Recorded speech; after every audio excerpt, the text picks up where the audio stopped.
All right. Hello, Beck. Thank you for coming on to She Leads with Carly. I am so excited to have you on this show. So thanks for joining me. No, thanks for having me. I'm pumped to be here. Of course. So, Beck, you are the CEO and co-founder of Flip the Script, a free sales training hub. And the release is coming up very soon, so I'm very excited for you. And we'll obviously get into that. But prior to Flip the Script, you were Director of Sales Leadership at Sales Hacker, Head of Sales Development at Chorus AI, even before that, Regional VP of Business Development at G2. So we'll get through all of that, but Beck, take me back to your 21, 22-year-old self, graduating from Texas A&M with a degree in Business Administration and Marketing. So yes. At this point, it seems like the major was pretty similar in the same vein. Did you know what you wanted to go into, or how were you navigating this time?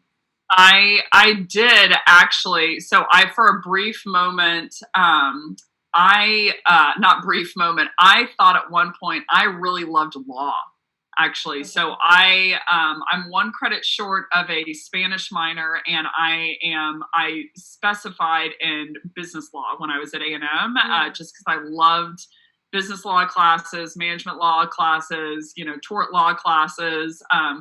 And I took a discrimination law class, and I really, really liked it, just the cerebral aspect of it. So I actually interned at a municipal court when I was at A&M for free. And I took my LSAT for fun, my LSAT for fun. And I thought, okay, I love this idea of going into law. And over time, as I worked at the municipal court, I'm like, I like the idea of being a lawyer, but I don't actually like what I see on the back end of it's just a lot of paperwork and there's just not a lot of passion, et cetera. It's not like it is on the TV screen. So I was actually planning on going to law school and, sent out some applications and got accepted to a couple schools. And then last minute, I'm like, you know what?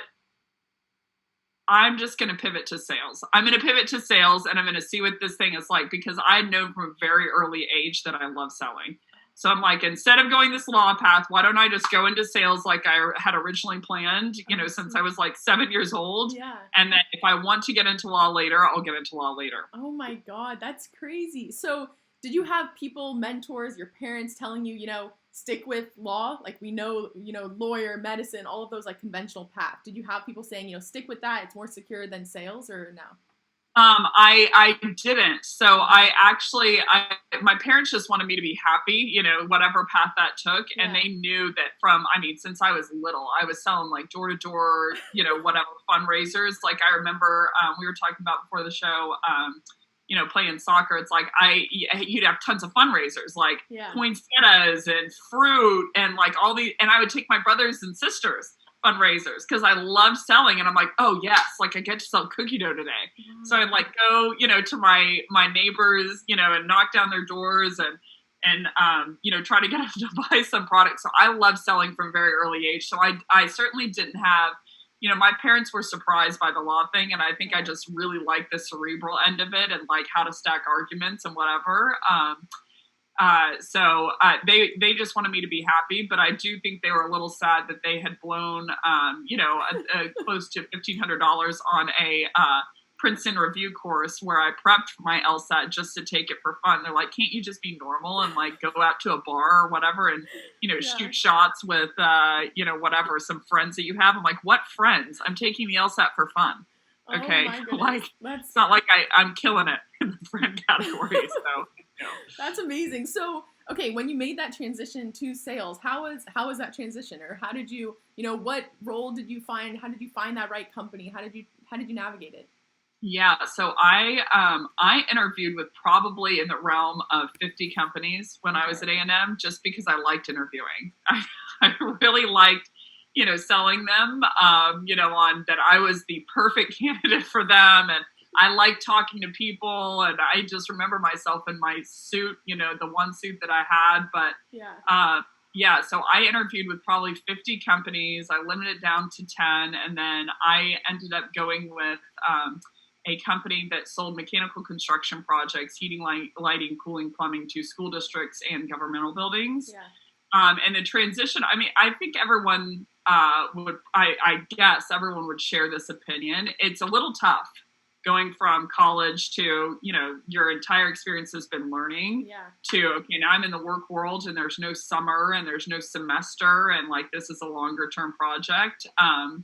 But I adapted, I would say pretty well, meaning, as well as you can coming in the market in 2008 when there was a huge, crash in the market. But my experience, I don't think there's necessarily a right company. I think, your first company, you come in and you roll the dice and try to find one that you really agree with, ethically, morally, and like the product. Yeah. But yeah, the transition was interesting, to come in from a full-time learning environment to a full-time, like, okay, this is my job now, and this is what I do, and now I'm in corporate America, and everything that I told my parents I would never be, I all of a sudden am. Yeah, exactly. Okay, so I have to ask because, Becc, I don't know if you've realized, but you're very unique in the fact that you love interviews, and a lot of people hate them, or it's like, very nerve-wracking. It's the thing that they're scared about and all of that. So, advice in the interviews, like how do you go into it? What advice can you give a new grad entering the workplace? And if you can, add on to, interviews over Zoom, because this is a whole new world that we're in. So, yeah. Yeah. That's interesting. So interviews. My advice to new grads would be, I would interview the company just as much as they're interviewing you. Yeah. Not in a disrespectful manner, or not in a I'm going to bring up all their dirty laundry and get them to talk about it. But I would know that, there's a lot of companies that are hiring. Like, you can work, respectfully, you can work anywhere. So I would want to be interested in, is there a coaching culture? Is there a mentorship culture? Like, what's the training program? What are the variables that I care about? What do I really, really want coming into a job? So I think something that I made a mistake early on is I just thought, well, I want money. I want a company that gives me money. And it's like, yeah, so, most companies pay you, right? So they're going to pay you no matter what. So I think my advice would be to find a company, in the interview process, to always come prepared, obviously, like, know who you're talking to in the room, stalk them, go to their LinkedIn, figure out all the things that they've done, drop casually a couple of different things that they've done, in the nascent stages of the conversation, just so they know they're reassured that you've done your research. I try to know their product as much as possible, and know their competitors. People really hate their competitors, like at the base of them. So I would know them just in case you're asked that. But, really my biggest advice is there's a certain amount of questions. I always predicate when I'm interviewing someone, a candidate, I always predicate the majority of my opinion on them on the types of questions that they ask me. So I would think through some really thoughtful questions to them that make them see you as, number one, that you get the information that you're after, but number two, make them see you as someone who's more strategic by the questions that you ask, would be my biggest advice. But you always want to know really who the company is before you start working. I love it. I think it relates to a good sales tip in terms of, making it personal and just, knowing the person beforehand, and sure. Just as much as they're talking to you and testing you, you're also talking to them and testing them. So I think that's great. Okay, so now tell me, as you're starting your career and you're transitioning, tell me about your career trajectory. So, going to G2, Chorus AI, how was that process? How did you know when to, go from job to job? What were you asking yourself? Yeah. So, my career trajectory has been messy. Yeah. It has been very interesting to say the least. So I was an account executive, a full cycle account executive and closer for my first 5 years of my career. Yeah. I went into music for a bit, meaning I was a booking agent for tours and, worked at several different venues in Dallas and kind of figured out what I want. But I almost see it in two stages. I was an account executive back in Texas, and then I moved to Silicon Valley, to San Francisco, and I took a quote-unquote step back to be an SDR to understand the ecosystem before I went back into a closing role, and I fell in love with the role at that point and worked for a couple different companies from there. As far as advice or how to know when it's time to move on, I think the most important thing to me, which, you very rarely see this in the industry, but I made a commitment to myself very early on that if someone within reason didn't see value in me and wasn't investing in me and didn't challenge me. So I want the kind of person that's, not always going to say yes and not always going to say no. If I didn't have that person at a company, then I made the choice to move on. Yeah. So, I think it's very, very difficult to get someone if they just don't see value in someone. I think it's very difficult to convince them otherwise. And so I think the biggest ammo in my bucket, certainly in the latter stages of my career, has been the courage to walk away from situations that weren't getting me, even the situations that were doing mediocre for me. I want the best, right? I want the situations for me that are the best, and I want to challenge myself to be the best in those situations. So I think the strongest, one of the strongest arrows in your quiver can be the courage and the propensity to walk away from a situation that is not delivering to the standard that you want it to be delivered. It's probably an odd answer. No, I think that's great. That's something that was certainly not a learned behavior for me, not inbred in me at the onset, but it was something looking back that commitment to only work in those great scenarios with those great people and striving for that is probably one of the key things that led me to the path that I'm on. I love it. I think that's great. And so kind of on the same vein is the idea where, people in sales, they're very good at dealing with rejection. They're used to no. They're used to people saying no and then just really moving on or trying a different route and trying to get to that yes. So it feels like, when you don't find that person who sees your value and you move on, it's almost like a sort of rejection and you're moving on to another company. So how do you deal with rejection, or what mentality, what mindset do you take on to kind of embrace rejection, embrace failure? How do you deal with that? And then we'll move on to flip the script and all of that. But yeah, I'd love to know more. Yeah. So, I wouldn't actually say that most salespeople are great at getting rejection. That's why we don't like making cold calls all the time, is because rejection is really, really tough. Right. But as far as, as far as how you handle it, I think it's less of a rejection game in my mind. It's more so if someone doesn't see the value in me as a person, and what I can offer, then, the answer is I need to walk. I don't need to sit there and convince someone to see potential in me, right? You can't do it even if you wanted to. And the only way arguably to do it is to walk, is then they'll see a little bit shining light. But as far as, how to deal with rejection, I think that it's very important for salespeople to disassociate their performance with their identity, which for people who do very well is very, very tough. And for people who struggle to do well is even more critical. So everyone's going to have a bad time in their career. And if you're basing yourself off of your identity, off of your performance, then all of a sudden you start thinking, because I didn't hit quota, I'm a bad person, and start spiraling. So, Michael Phelps is a great example of someone who's extremely successful. And then on the back end, he said, I'm really messed up and I need therapy and I need X, Y, and Z. So it's like, I saw a quote one day that said Michael Jordan, if he was in therapy, wouldn't have been Michael Jordan. Right. Yeah. Sometimes that level of performance is because of something a little bit deeper and darker. And so for the long term, for work-life balance and for your own sanity, I think it's very important when handling rejection that not to view it as this person is rejecting me.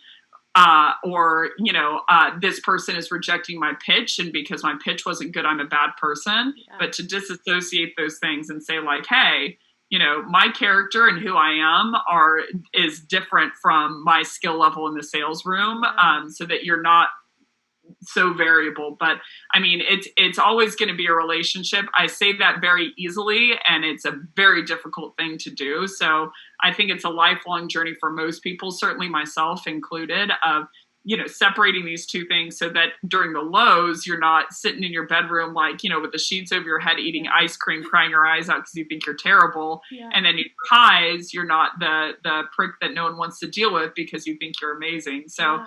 I think that's my biggest key to rejection is disassociating the two, and know that if someone's rejecting you, usually they're rejecting your approach or your pitch. And so it's like, okay, I need to work on those two. It's usually not the product innate, but in either case scenario, whether I'm successful or not, like it take a toll on who I am as a person. I think it's my biggest advice. Becc, I love that. I really love that. I've never actually heard it like that. And I'm glad you brought up Michael Phelps, Michael Jordan, because we were talking before this about soccer, being on the bench, all of that.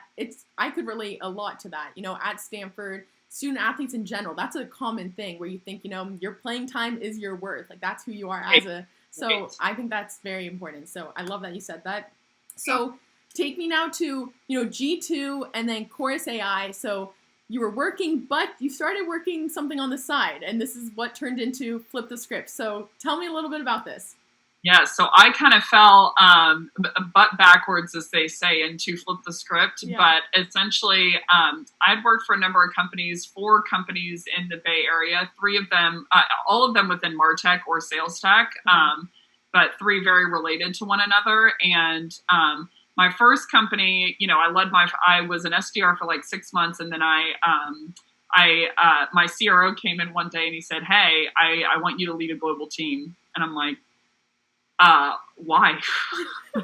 I'm like your classic selfish individual contributor who thinks they're the bomb and rubs it in everyone's face. Like, why on earth would you think I'm a good leader? Okay. I'm like, I'm too selfish to coach anyone, point blank. And he said, whether you're selfish or not is another topic for another time. Yeah. He said, I do think you love coaching. Because he said, I've seen you in with these account executives, and I was an account executive in my former life. And so I'd set these appointments and I'd go into their calls with them, to intro, and I'd mute the microphone and I would tell them ask this question or say this thing. And he goes, the bizarre thing is they're listening to you. Like they're hypothetically ahead of you career-wise. They're in AE, wow. You're in SDR, and they're listening to you. And he said, and their conversion rates are bumping up because of it. So he said, whether you're selfish or not, again, that's to be a conversation we had over drinks sometime. He was like, but I think that you love helping people, and I think you love coaching. So, I was like, all right, I'm going to roll the dice and do this thing. So I got to lead a global team, and at that company, I developed a litany of theories. I was running into a lot of quote unquote problems with, the funnel not being a true funnel, or why is there a gap between what marketing thinks they're producing and what sales development thinks they're producing and what sales is producing? Why is there such a palpable difference? Yeah. And I started to daydream about different theories. I'm like, well, this doesn't make sense. And they'd be like, oh, well, it's best in practice. I'm like, well, but it's not giving us the result that we want. Yeah. So I started banging down the doors of different enterprise companies in the Bay Area and, mid-market companies and saying hey, surely it's just us. Surely it's us that has it wrong. And I'm the one that has it wrong. And I'm dumb coming, into the Bay. And so I'm like, tell me what your plan is so that I can understand how to do this correctly. And I came to uncover that most companies were at the same stage I was at, if not worse. Yeah.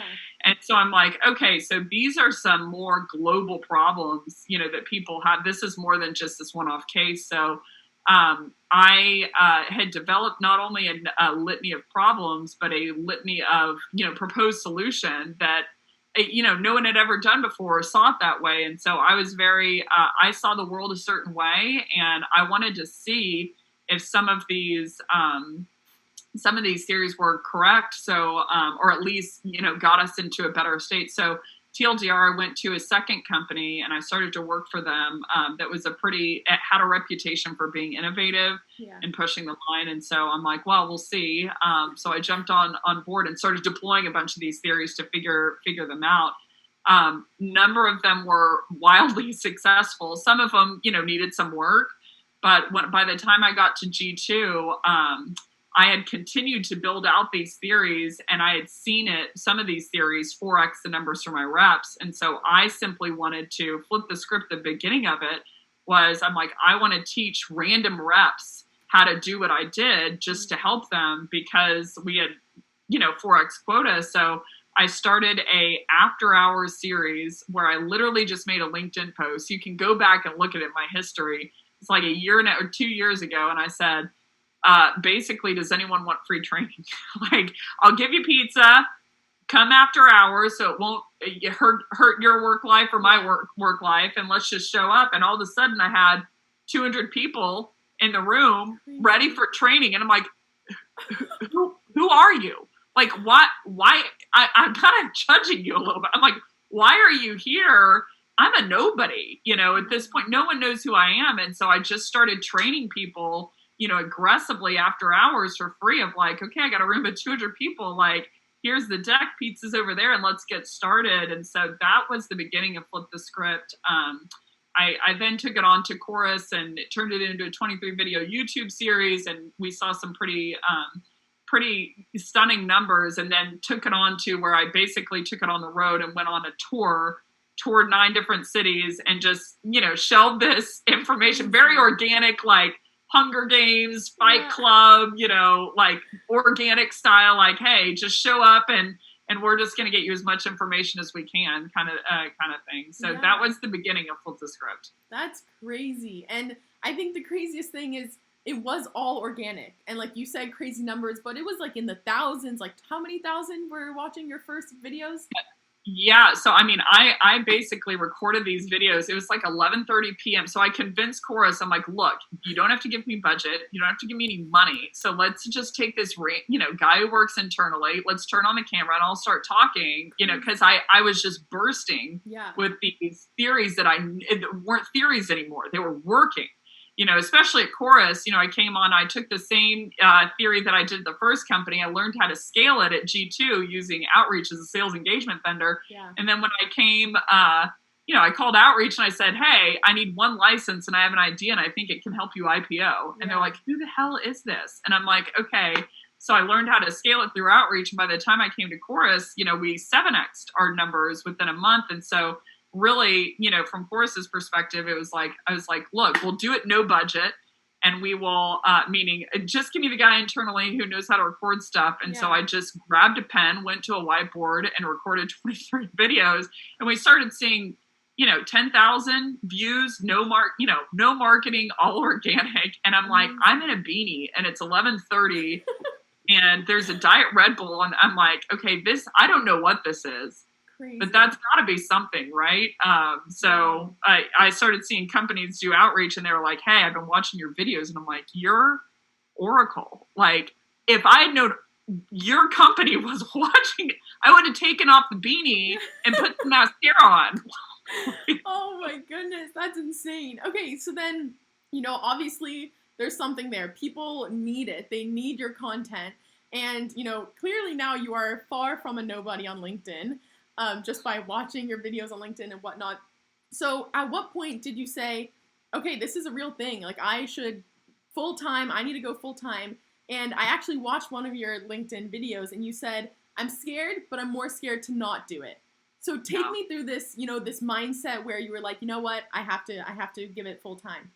Yeah. So I got to the breaking point where I understood, I'm like, all of that was on no budget and very limited time, right? I was still running a team. I still was running a BDR team, shelving out content for Chorus, working with our partners, et cetera. And I'm like, okay, the tour I basically was doing in my after hours time. And I'm like, okay, if this was the response from something that I spent so little time on, I just started dreaming of a world where I could do it full time and I could throw all of my hours into it. And so really the decision was, and kind of to our point earlier, Chorus was a phenomenal company, but I had the conversation. I'm like, look, this really doesn't make sense for any vendor. Meaning you're a sales ICP, but I use 15 different pieces of tech to get this goal, right? I use sales engagement and data providers and what video, gifting, like all of these different providers, CRM, etc. Yeah. And so I just realized at one point, I'm like, I don't want to be, 65 thinking that I could have done this. And everyone in the market had given me indication that they were into it. And I took that response as nothing other than the responsibility that I owed them more of like, hey, I put this LinkedIn ad up thinking not in a million years would it work. And then you guys rewarded me. It felt like, honestly, it sounds insane, but it felt like the universe stopped what they were doing to help me, because I had so much help along the way where people were stacking chairs in the beginning and unstacking chairs and, oh, let me, help with the advertisements and da-da-da. And I'm like, I have had such a fun crowd respond, and they are communicating to me that they're finding value from this. And so I'm like, I owe it to them to get over whatever fear that I have. And I'm like, the fear is ultimately, like we were talking about earlier, like that I'll fail, right, and that it won't work. And, and that, whatever, I'll run out of money, or, I don't know how to monetize to begin with, or, people will say, who does she think she is? Or, like, can she really pivot the industry? Can we do it via this vehicle? But I'm like, that's scary. But what's scarier to me is the vision of being in some kind of like Cheddar's or Bennigan's or Chili's when I'm 65, talking to some random dude with a Bud Light saying like, oh no, when he asked me, what do you do? And I'm like, well, I don't want to have the glory days conversation where the glory days weren't actually real, right? Of like, where I'm describing some little series, YouTube series that I may or may not have, had a couple of views on. So I'm like, I owe it to that community to throw, roll the dice, get over whatever, complex that I have and fear that I have, and grow this thing with everyone together. Yeah. Oh, I love it. I think that mentality is huge. And that's what makes you an incredible leader, which, by the way, it is crazy the fact that you didn't think yourself as a leader, telling your boss, like, why me? Whereas now you're starting your own company. So I would say you're quite an effective and incredible leader. But anyway, so tell me, Becc, how has this process been? You are doing Flip the Script full time. So yes, what are some like misconceptions about, entrepreneurship? And from my understanding, you've been working upwards of 100 hours a week. So like, how has that been mentally, physically, everything? Yeah. So I think common misconceptions, I'll tell you when I'm an entrepreneur for much longer, but, I think, I foresaw that I'm like, okay, the workload in the beginning is it's just going to be outlandish, especially knowing me. I'm like, okay, I want everything to go very, very well, within the first year. So I hired all agencies to really collaborate with me from a design perspective, from, automation perspective, from, videographers, et cetera. So I had the luxury of working with in the past very, very talented agencies who are enabling me to, basically content create the whole day. But, I think common misconceptions about, I think something that I have run into that I did not expect is I was assuming there was going to be this period where I was just starving artist, where I was like this martyr, on the floor.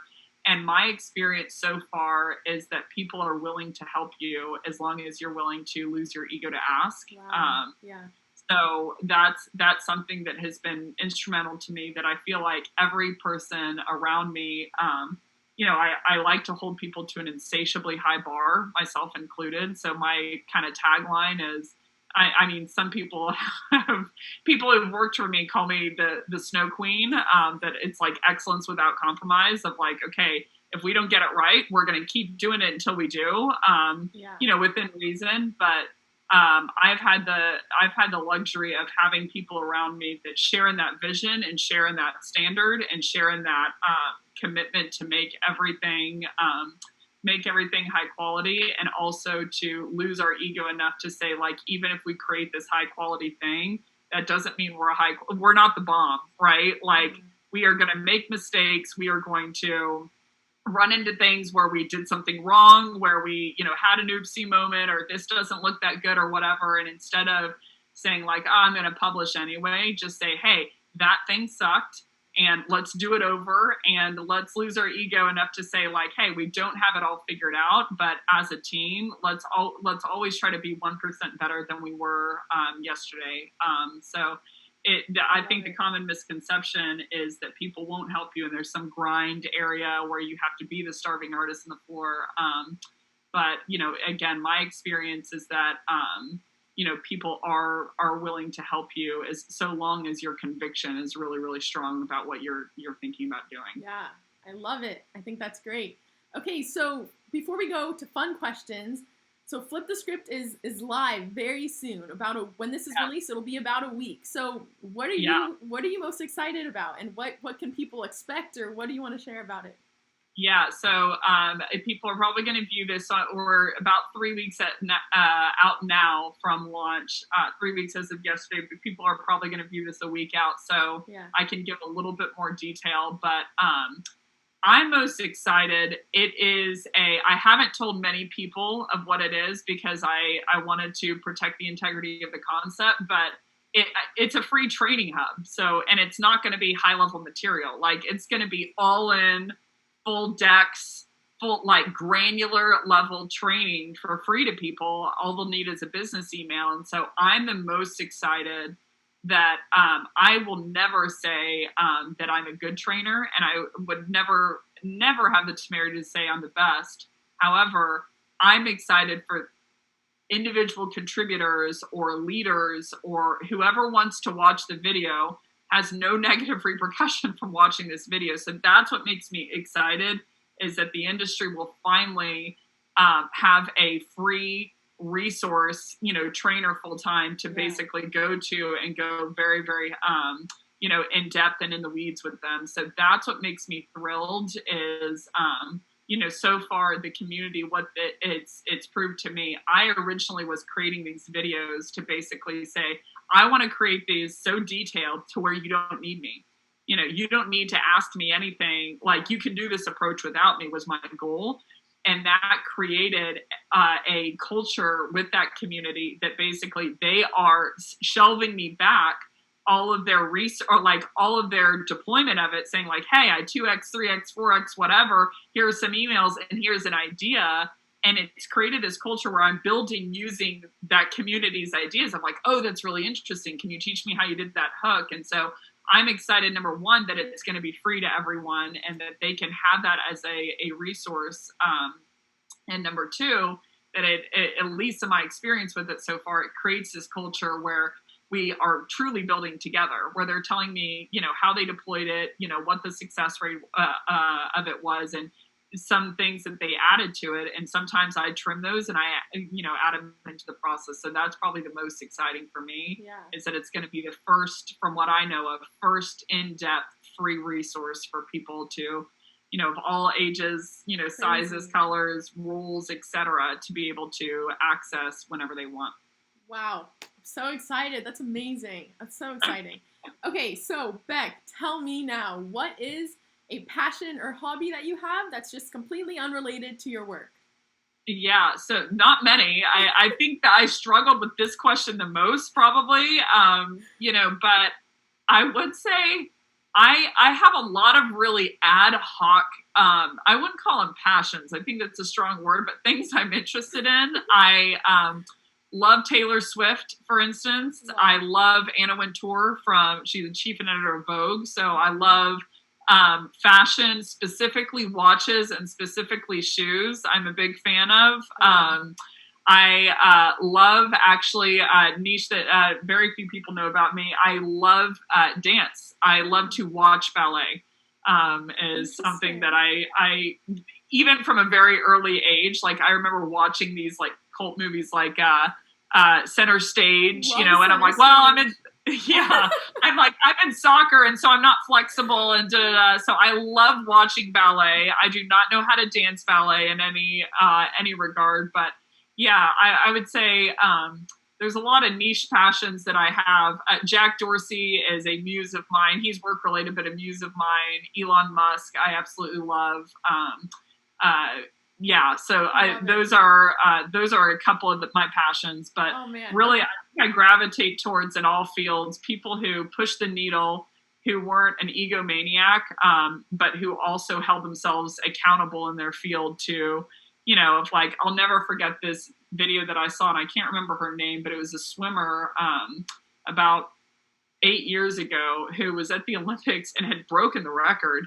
I can't even remember her event, but she was so far ahead of the world record, and she was still aggressively swimming, right? Yeah. Like she was racing against herself at that point. And so I like to find people in their field that are swimming against themselves. Of like Jack Dorsey is not swimming against anyone. Right. Elon Musk isn't swimming against anyone, right? Yeah. But essentially they are not competing with themselves, but they are innovating, against the line that they set. So I like to see people in their fields. Ballet is a great instance.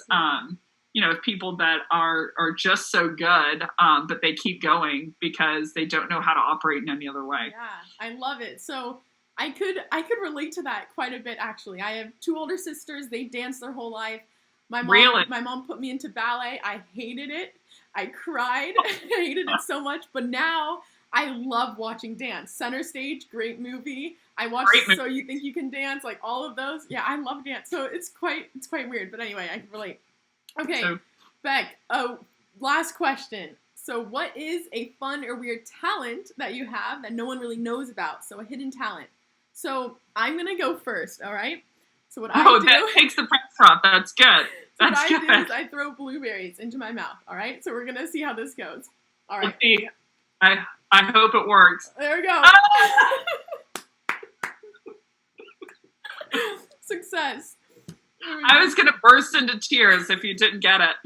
It's okay. By now, I know the throw. I know everything. We're good. You got it down. Yeah. Hidden talent. I don't have many because I'm probably too much of a blabbermouth about talents. But hidden talent that no one knows about. I've got 2. One a little bit more serious. One completely of zero use. Actually, both can be of zero use. My memory is very close to eidetic.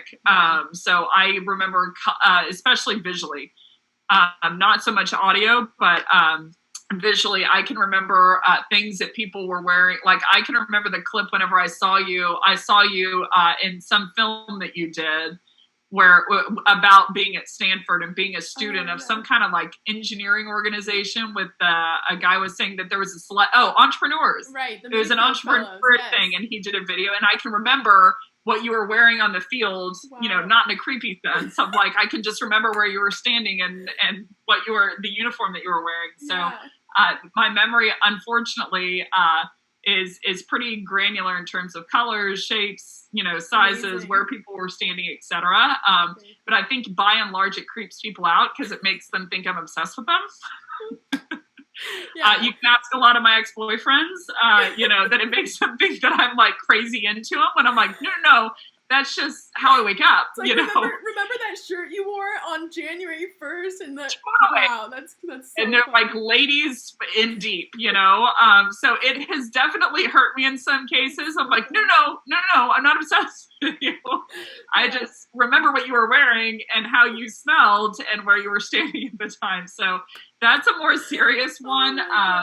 But I do have one that's just random ad hoc. I can, and my friends have tested me, I can, by feel alone, blindfolded, pick out like the perfectly ripe avocado in a grocery store. And I don't even eat avocado that much. Like I'll do guacamole, but I won't eat it. I'm not one of those like vegan, in the raw kind of people. Yeah. So I can blindfolded pick out the perfect avocado in a stack just by touch alone. And then they open it and they're like, dang it, there's no bruises. It's not hard. So, like it's the perfect one. So do you mean, so I have to clarify this and then we'll wrap it up, but I have to clarify. So finding a ripe avocado is by touch. So are you saying like just by not touching each one or? No, no sight. Like a lot of times people, based on skin or color, they'll say like, okay, I think this one is better. I don't even need that. I don't even need the visual of it. Of like, I can just navigate to the perfect one and then open it and there's never a bruise in it. and they're like, this is the perfectly ripe avocado. Incredible. I would say that's very, very useful, especially in my family. So I mean, is it, you're scrounging here. Is it really? Don't worry, I'll say it's very useful. But anyway, Becc, I've loved this. It's been so fun. Thank you so much for coming on the show, just sharing so many valuable pieces of advice. And I'm just so excited to release this for others to learn as well. So thank you. No, thanks for having me. Of course.